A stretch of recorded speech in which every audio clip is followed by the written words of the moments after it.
আসসালামু আলাইকুম। কেমন আছেন সবাই? নিশ্চয়ই ভালো আছেন। আমি ভালো আছি আলহামদুলিল্লাহ।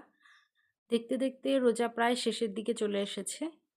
এই সময় আমার মানে ২ ধরনের অবস্থা হয় মনের। একটা হচ্ছে রোজা চলে যাচ্ছে, শেষ হয়ে যাচ্ছে বলে একটু কষ্ট হয়।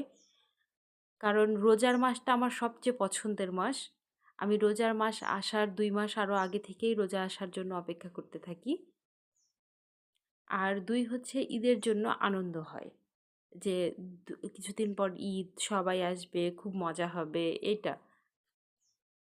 রোজার মাসে আমার খুব একটা কষ্ট হয় না আলহামদুলিল্লাহ রোজা রাখতে। তার কারণ হচ্ছে রোজার মাসে আমি খুব একটা বাহিরে যাই না। আর বাহিরে না যাওয়ার ফলে শরীরে পানি শূন্যতাটা তৈরি হয় না।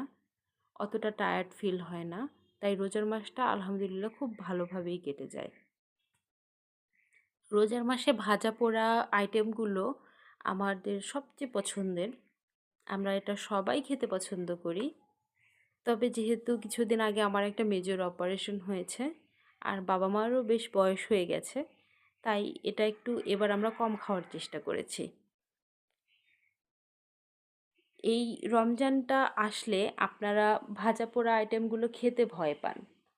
হ্যাঁ, এটার অবশ্য যৌক্তিক কারণও আছে, কারণ এগুলো খেলে অ্যাসিডিটি হয়। তাই আপনারা ২ টা কাজ করতে পারেন। এক হচ্ছে এই ভাজাপোড়া আইটেমগুলো কখনো বাজার থেকে কিনে খাবেন না। আর ২ হচ্ছে এটা সবসময় খাওয়ার পরে আপনি একটু জাউন বা একটু হচ্ছে ওই যে পুদিনা পাতার জুস আছে না? এটা খেতে পারেন। পুদিনা পাতা কিন্তু অ্যাসিডিটির বিরুদ্ধে খুব ভালো একটা কাজ করে।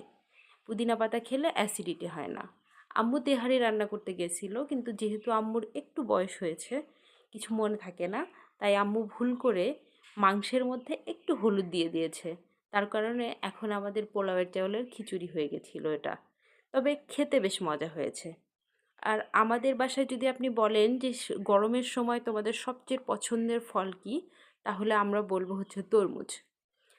এই গরমের সময়টা আমাদের বাসায় মনে হয় যে প্রতিদিন তরমুজ থাকলে খুব ভালো হয়। তরমুজ খেতে আমরা সবাই খুব ভালোবাসি।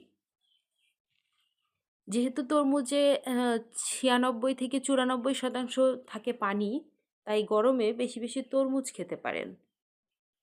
তবে ইফতার যেহেতু আমরা সারাদিন পর করি, তাই ইফতারে যেকোনো কিছু খাবার ক্ষেত্রেই একটু সীমাবদ্ধতা রাখতে হয়। যদি আপনি বাসায় বানানো এই তেলে ভাজাগুলো খান, তাহলে আপনার অনেকগুলো উপকার হবে। যেমন আপনি ফ্রেশ তেল ব্যবহার করবেন এবং কোনো সোডা ব্যবহার করবেন না খাবার।